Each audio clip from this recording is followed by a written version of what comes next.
Welcome to the Story Porch, where ordinary lives reveal extraordinary lessons, and where quiet stories speak louder than the noise of the world.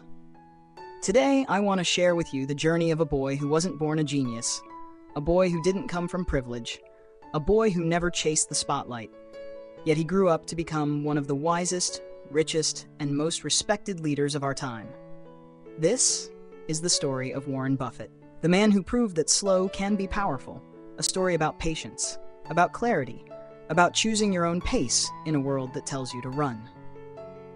Before the newspapers called him a legend, before billions of dollars followed every decision he made, there was just a skinny boy in Omaha, Nebraska, a boy who loved numbers more than toys.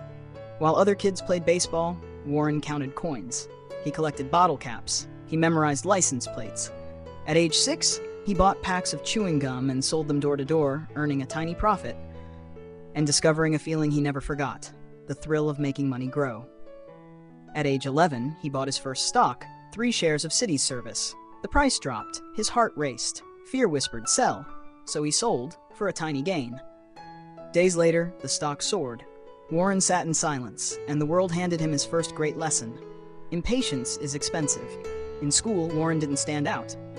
He wasn't the tallest, not the strongest, not the most popular, but he had something rare, the ability to watch the world without rushing into it.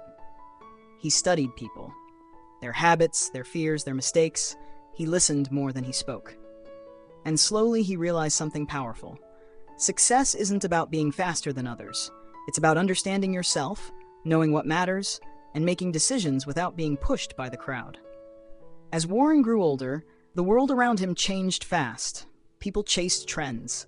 They hunted for shortcuts. They searched for get-rich-quick.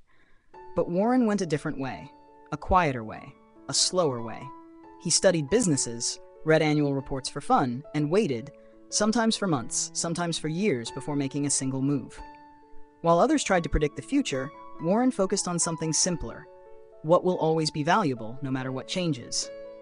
That question made him one of the greatest investors the world has ever known. Warren never followed the crowd. When people ran toward the newest, the loudest, the most exciting investments, he walked the other way. He looked for companies that were ignored, undervalued, or misunderstood. To Warren, a good business was like a sturdy tree, slow to grow, strong in the storm, and valuable for generations. He didn't buy stocks, he bought stories, stories of people, products, and principles. And he let time do the heavy lifting. Because Warren understood that wealth isn't built by speed, but by compounding, the quiet magic of small gains multiplied over a long time.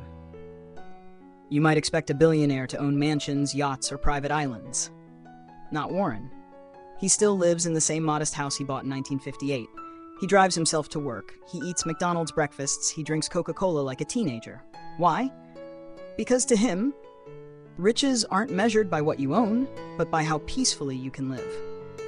Warren once said, "If you're not living the life you want, no amount of money will fix it." People call Warren a genius, but he never believed that. He says he succeeded because of 3 simple things. 1, patience. The willingness to wait for the right moment instead of chasing every opportunity. 2, discipline. The courage to say no even when everyone else is saying yes. 3, integrity. The commitment to do what is right long before it becomes profitable. These qualities don't shine on social media. They don't make headlines. They aren't glamorous, but they build something stronger than fame, stronger than luck, stronger than talent, self-trust. If you ask Warren about the secret to his success, he won't talk about genius. He won't talk about strategy. He won't talk about special talent. He'll say one simple thing: "I started early, and I never stopped learning."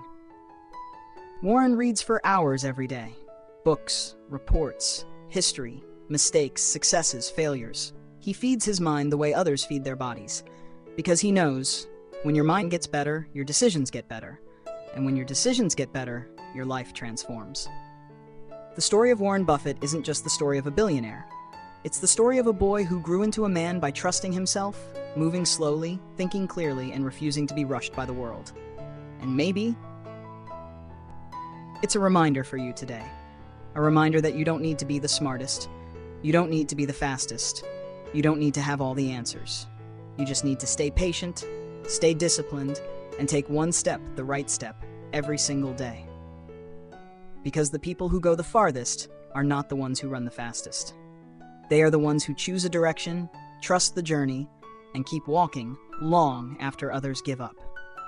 Thank you for joining me here on the Story Porch for a quiet moment, a simple story, and a reminder that greatness often begins in the smallest, slowest steps we take.